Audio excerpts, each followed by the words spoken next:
Predstava mlade umjetnice Nikoline Komljenović Objekt u subjekt prelazi Kralježnica, premijerno izvedena u Zagrebačkom plesnom centru. Ne želeći ustaljenim redoslijedom proučavati i rastavljati objekt zanimanja, umjetnica u fokus stavlja svoju kralježnicu, a sebe tretira kao subjekt.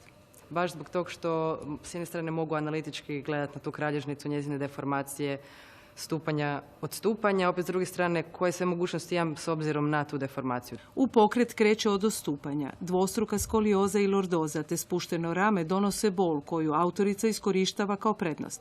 Vodeći dnevnik ograničenja nalazi nove načine kretanja. Jedna od stvari koju sam naučila je to da ja mogu naći način da se krećem i kad me boli. To jest da mogu ili prolaziti kroz bol ili zaobilaziti bol. Jedna od naših najboljih plesačica na svili svojim pokretom i spretnim balansiranjem na plastičnim nitima pokazuje kako je pokret imanentan tijelu, te da nedostaci mogu postati prednost.